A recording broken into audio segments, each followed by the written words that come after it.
Hey guys, Joe here, and in today's video we're taking a look at a little boy. See, she's very tiny. This is a Rock Island 45 ACP 1911 in an officer size.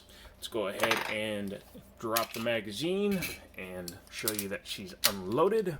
Yep, empty, empty, everything's good to go. I actually took this one out shooting with Daniel the other day. It is available at Liberty Arms. If you want to Google them, I can't link them in the description, otherwise I get demonetized. So let's go ahead and talk about this little guy. This is a mixture of an A1 style along with a couple of additional pieces on here.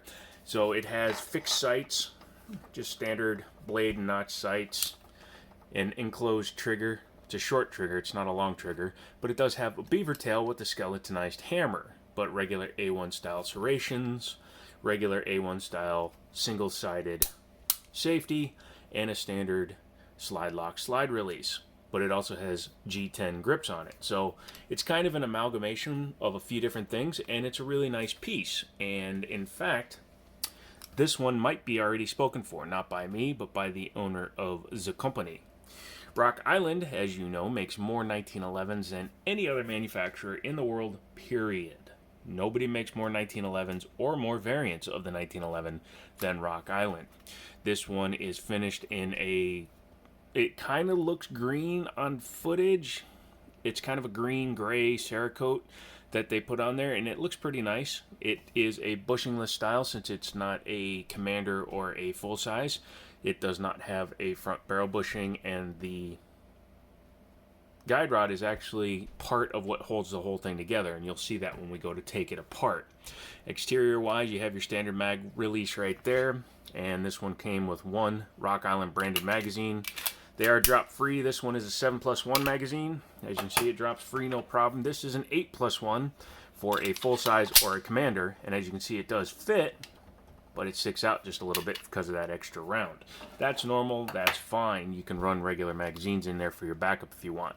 But 7+1 makes this a reasonable carry piece, and then these are nice and thin so you can carry one or two with you.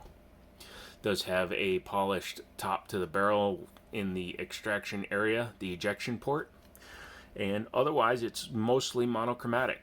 Rock Island went to this smaller call out here. It used to say Rock Island across the entire side of the slide and made it look like an airsoft gun.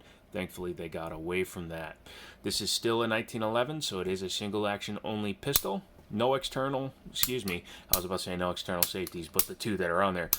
No trigger safety, but it does have an external safety back here. Very definite, very clicky.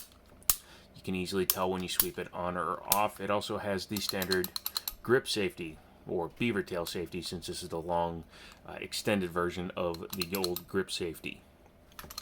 Single action only, so you pull the trigger once. Trigger does nothing else. It will not reset the hammer with the trigger pull. It will only cycle if you have a loaded magazine or a manual rack like I just did, in which point the hammer comes back and you're ready for the next shot. Again, this is a shorter trigger. It's not a long trigger. You can also see how small the trigger guard is as well. It's a trade-off for size. There's not much you can do about that. But the trigger pull is nice and 1911 crisp. There's the wall and boom. Maybe 4 pounds, maybe even a little bit lighter.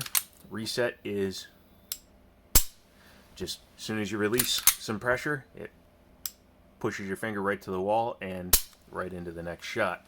The sights are pretty abysmal because they copy the old military A1 style. Somebody's put a little bit of something on there, and it actually does help you pick it up when you're outside because the top of the sight has a little bit of light to it, as you can see there, but the rear sight is just a notch.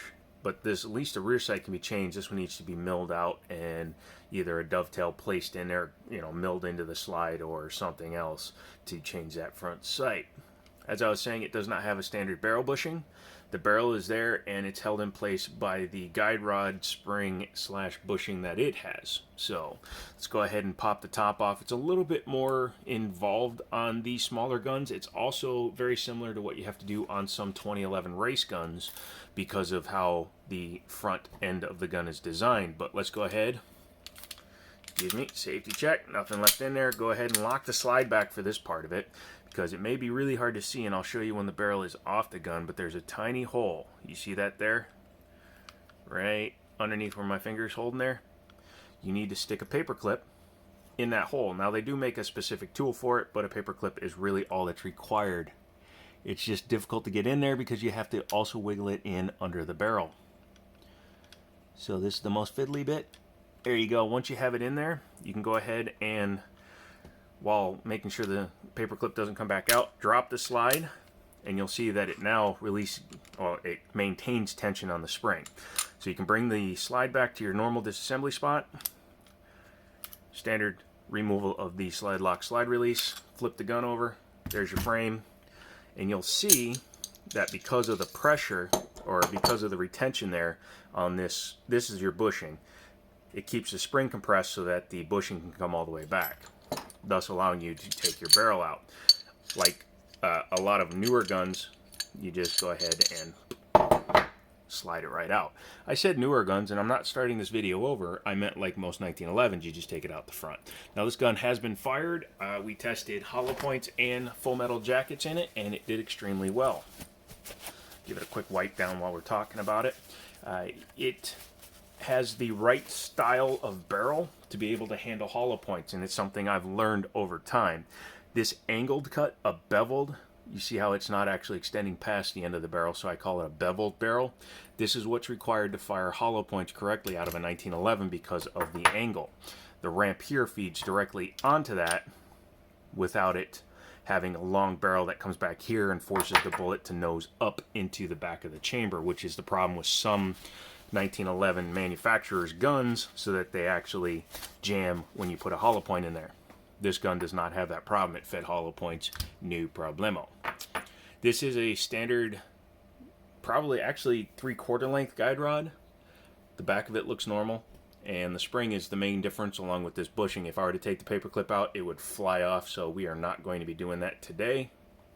You'll also notice that it is quite a small bushing, yet it manages to hold on to all the pressure inside the firearm. So that's pretty impressive.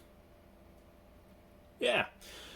Otherwise, the gun is basically your normal 1911. It's everything in here is normal. This does not have a drop safety. It's a Series 70 internal, or a Series 70 style internal, not a Series 70 internal. So you just have your firing pin tube and your plate back here, which holds both the firing pin in place and your extractor, which is internal. Very standard. The finish is decent. Not sure how many rounds went through this before we shot it, but we put like 40 or 50 through it, and it seemed to handle them very nicely. It's a little bit of a kick, a little bit of a thump when you're firing hollow points, but overall it wasn't an unpleasant experience. The worst part actually is the grips. The grips are a little bit too aggressive for the size of the gun, because your fingers stick right into those circular things. I would go with a softer grip. Honestly, I would probably put a pair of rubber Hogues on this one, since it's a concealed carry anyways. You don't want that grinding into your skin. And then it would probably be a-okay for carry every day. But yeah, all those parts, and you have completely field stripped your 1911. Let's go ahead and put it back together. It's pretty much the exact same way that you do most 1911s until you get to this. So obviously you have to go in, the spring has to, the paper clip has to go in there too, so that the bushing can slide in there. Go ahead and make sure that your link is in the right position. Start it back, clear the bushing there on the bottom, and then you need to line up your locking lug. It's a little more difficult on this smaller size pistol. There's not as much room to get everything lined up, but once you do, you should be good to go. Bring everything back, raise it up so you don't get the idiot mark. There you go. Okay, now what you need to do is bring it all the way back, lock it into the open position again so that you can take your paper clip back out and drop your slide. Yay. Easy, simple-ish, and you're back together. What do I think of it? Well, it's a little too small for my taste. It's not something I would personally carry, but it would definitely make a decent carry piece for somebody. It is a 1911. It's made by Rock Island. It's a pretty solid piece overall. Like I said, we put about 30 rounds through it, and it didn't give us a single problem. If you own one of these, let me know your experiences with them. People seem to have really good luck with them. The other video I did with a Rock Island small boy was the double stack, and I think this is the answer for those that kind of want that gun but a smaller version without the double stack grip. I would say check out the 1911 in officer size. So that's it. I'm done. I'm out of here. Check out Liberty Arms. They're down in Harrisonburg, Virginia. You can Google them and let them know that you're interested in one. They have some other stuff. They still have my Glock as of the publishing of this video. So if you want to get a Glock 21 chambered in 45, you can call them and get that as well. Let me know down in the comments what you think of these and what guns that you would like to see in the future, and I'll try to get my hands on some of them. So as always, I'll talk to you later.